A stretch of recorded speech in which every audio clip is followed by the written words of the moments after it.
Okay, modification number 1 completed. Unthreaded this clutch fan. It is pretty tight. So you can see this threads on right there on the water pump pulley. Same way the Dodge Dakota did. I used to do that on my 4.7. And that electric fan down in there should move enough air, barely at least, for a light duty and for running the AC. But like I said, we will, maybe next Saturday, my daughter and I, we could go to the junkyard, take some measurements and go find some electric fans. It'll be kind of an interesting little project, especially I want to ramp it up, you know, maybe with some MOSFETs or something, so it won't pull that high current you get when the electric fans start. Ramp up and maybe switch to a relay once it's running, and do some stuff like that. Be some cool stuff. And like I said, I also got to find a airbox lid to put the stock filter and everything in there, because that just sucks. But I just took it for a short drive. I didn't even think of recording, so I wanted to take my 13-year-old in it who hadn't been in it yet. She hadn't been in anything old for a while. Okay, switching phones. The other modification I did was install this stereo for her. Oops. That changes between different radio stations and this. It's pretty basic, but it works. I just got this to reboot. My phone was wigging out, so I don't know if it's the cable or my phone, but I plugged my daughter's Apple in and that kind of worked okay. Down, so she don't want to get copyright. So there it's booting up into my Android phone. Now it's playing my music. Seems like it's a little laggy right there. Alright, there we go. It's not as snappy as what's in my Jeep or it was in my F-150 when I upgraded that to the newer Ford one, but it works. I mean, it's for $300. Got a stereo, so you can see here it's we got the split screen, got the map here, got the music program going there, and it seems to speed up once you're getting it to you work a little bit. There's Plex, but I don't know what I have on there, so I don't want to show it. But anyway, take this for a test drive. And the other thing, which I'm gonna have to change it because it's in a bad location, but I added the backup camera, which is another reason to get this. And there's backup camera, but it's kind of looking down there. I had a bitch of a time taking that ball.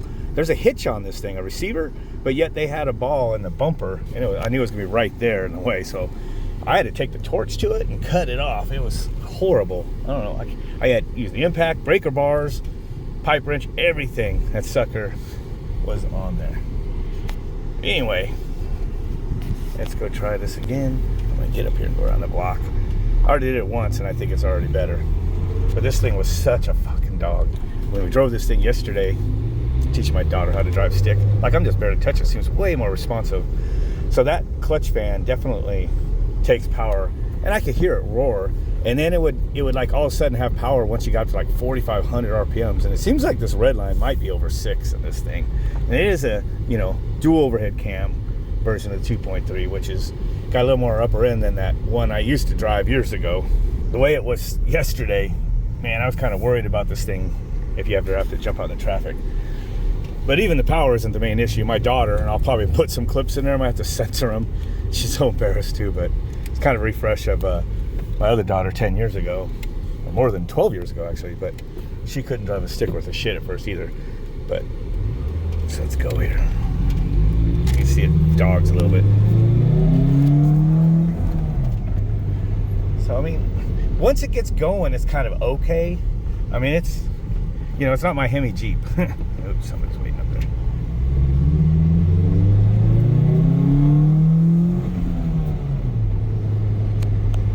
Yeah.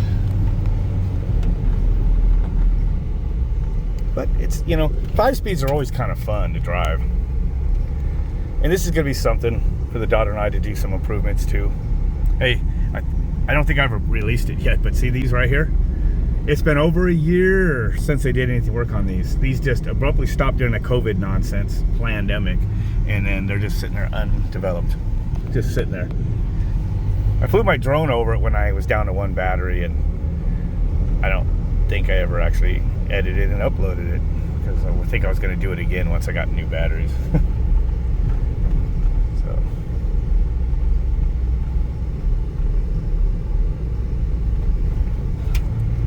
it's not really doing that bucking thing I was talking about, but I noticed, like, if you kind of held the speed kind of like this, it'd be a little weird. Stick shifts, as I was explaining to my daughter, they're directly coupled. You don't have the slush box to, you know, be in between you. I should have pulled out. That would have been a good test, but I'm holding the camera with one hand, so be extra safe. So let's see if this thing can get go. Go, go, go, go, go, go. I did it too fast. I've driven a lot slower than that, so that's enough to kind of get out in traffic now. It's not a rocket, but it's not as slow as it was when we were test driving this thing yesterday. So that clutch fan definitely made a difference. I think we're only like I don't know, what is the weather? What is the weather today? Today in Glendale, it'll be sunny with a forecasted high of 103 and a low of 76. Right now it's 100 degrees and sunny. All right. By the way, next time you can also press and hold the mic button on your steering wheel to ask me anything. Yeah, right. It works on my Jeep and on my F-150, but not on this. It's actually driving pretty good. I'm not feeling any of that jerks that we're getting kind of yesterday. I did go get a little more fuel in it. Well, we drove it after that. I don't know. Anyway, this the whole thing is we're going to be working on it together. It's going to be something we're fixing up. Temperature. I keep forgetting. I keep looking over there for the temperature, but that is actually oil and battery. It has full gauges in here, but it's look less than halfway with no clutch fan on it.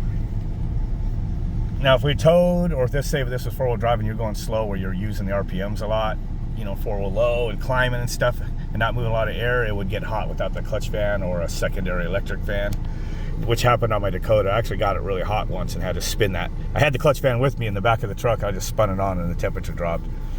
But this is a two-wheel drive. She shouldn't be driving it like that.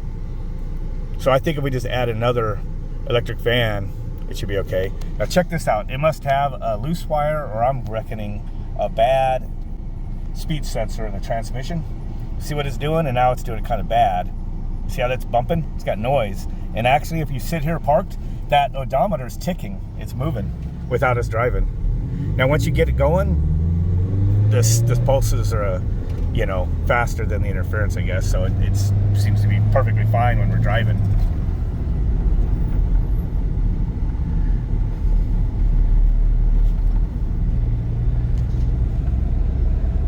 But that is a weird thing. I've never had a vehicle do that before. But knowing how it works, I can kind of take a guess, you know, that's what's going on, is the, you know, Hall effect, you know, sensor is probably bad, or the wire is loose on it, the output wire or something. So probably the sensor itself, maybe. I was down there messing around with wires, noticed that some of them were kind of loose by the transmission when I was just pulling. I pulled the wire through here for the camera, so I was just looking at those wires. This has 239,000 miles, and I'm sure everything's original. The other thing I don't like about this thing that we need to fix is the clutch travel. It's way up. I'm like about halfway out. Oh, more than that. It's like 2/3 out before it even starts to grab. And I am fine, you know, driving for 35 years, you know, I could just, it didn't take long for me to just adjust mentally where it's grabbing. But it needs to be close to the floor, especially with a new driver, so they can predict where it's going to start to engage. And right now it's kind of shite. Right. But anyway, it's cool that, like I said, Android Auto in here now for her.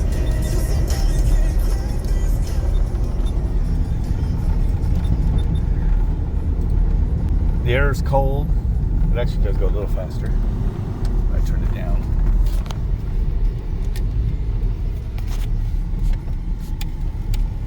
And see, notice that I'm not stalling it. I did a shitty shift earlier, you know, first or second on hard throttle. But other than that, you know, it's still shifting pretty smooth when you're used to it. So the clutch might have some life left in it, but I'm thinking, since it's hydraulic and you can't adjust it, that it's just got the material on the clutch is probably just over 50% gone is my guess, and that it's got enough that it's still working, but it's not taking as much pedal to disengage completely.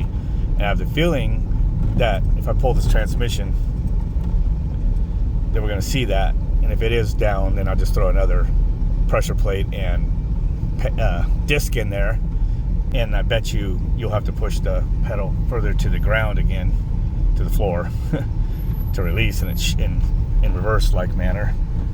It'll be closer to the floor when it starts to engage, but right now it's like 2/3. I don't like that. So, if it was just me driving though, I would just continue to use the life of the clutch. But you might see us pulling this transmission in a week, 2 weeks, something like that. Depends on if my daughter can get the hang of this one or not. If she still struggles, we might do it sooner than later.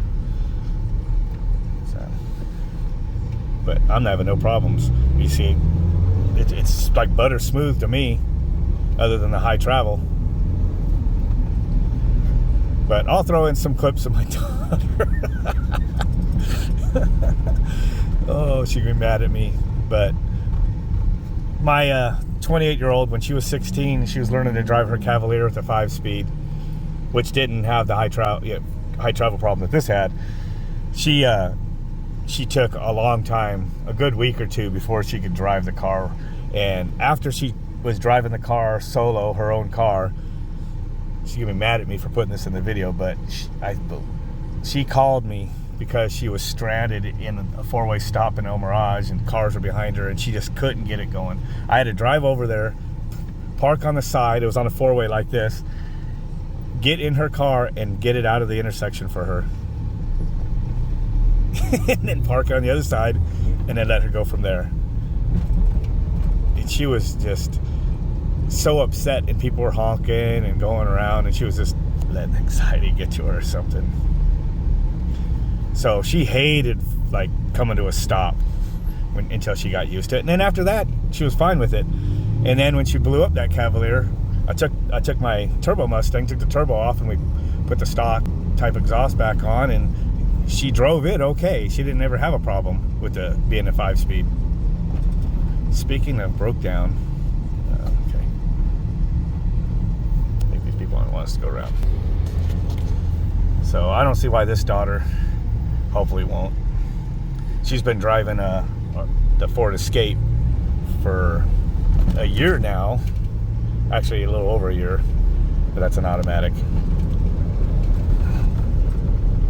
One of my 13-year-old's favorite bands right there. Oh, it just ended. Oh, one of their stupid favorite bands, Motionless in White. Looks like that's a cover. Anyway, I'm just rambling on, but it looks like that's working okay now. After I rebooted the phone and, I don't know, got the cable to plug in properly. So I guess its stereo will be okay. So, should we have some more videos coming? The daughter and I doing some work on this. And she was supposed to help me today. She started to when I was taking a hitch off. I had spent all the time doing that, and then she was gone before I got the camera wired. I wanted her to help me. But basically, I have a 17-year-old that's been working and driving for a year. Less than 50% of the boys and girls her age are driving or working. I mean, working, whatever. But, I mean, they don't even have a driver's license because they're all just content playing video games and watching TV these days. It's pathetic.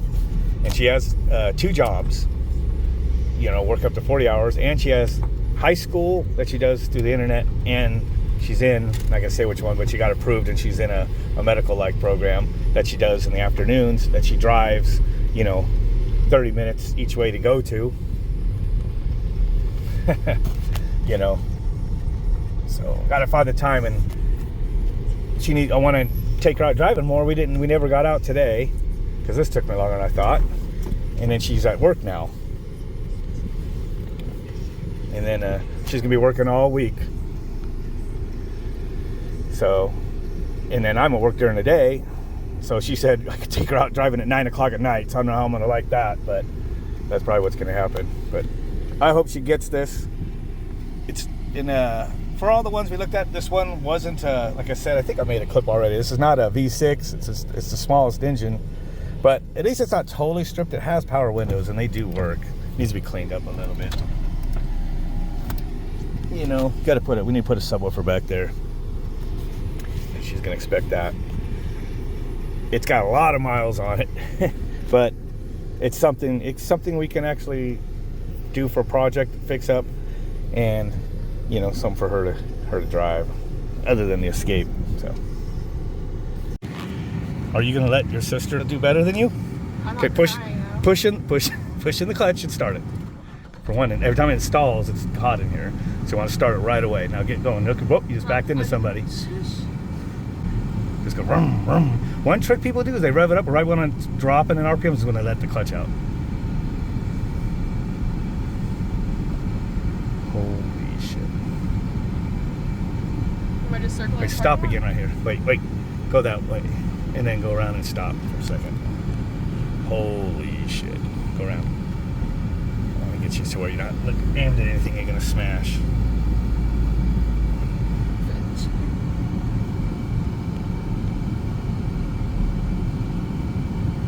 Okay, push clutch in and stop. Push clutch in and stop. Brakes, stop. Push the clutch in. I want you to leave from here. Push clutch all the way and stop. You're taking up all the space I wanted. Now, look, do like boom, boom, just a little bit on the throttle without letting the clutch out. Just hit the throttle a little bit. Let off. All right, do it again. Right when it's dropping down, start letting out on the clutch at the same time. Try it.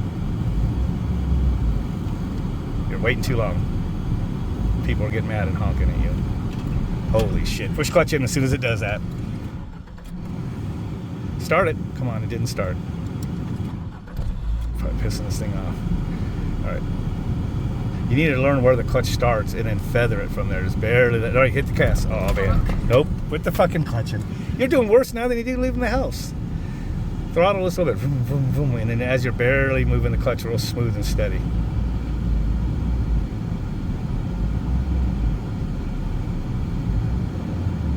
Holy shit. Oh, what the fuck? It's getting hot in here because it's stalled more than it's running. Hold on, let it run a second. Stuff like this, if you keep stalling it and the engine rocks backwards and forwards, sometimes you can jump timing belts and shit, so you gotta be careful of that. It's board stuff like that. All right, put it back, it's in first. Just let out the clutch real slow again, like without touching the throttle, since your coordination ain't doing it. And then start letting it roll on its own. Okay, let it roll. Now let out. Once you're rolling, it's good. Holy shit. You need to go out here on the main road and try that if you know what the fuck. Alright. Stop. Nope. Alright, as you come to a stop, push clutch in, push it in first, and just come to a stop now, all the way to a stop. You're just ready to go. Okay, your turn first, he's waiting for you. Car's waiting for you. Go, go, go. You should have been going right away. Hear how the engine sounds when it was unloaded? That's when you should. Holy shit. Anyway, I'm gonna call it for there. Don't forget to like and subscribe, share, and all that stuff. More videos, maybe some more HVAC videos when I get a chance. I just haven't felt motivated on some of it. We'll talk to you guys later.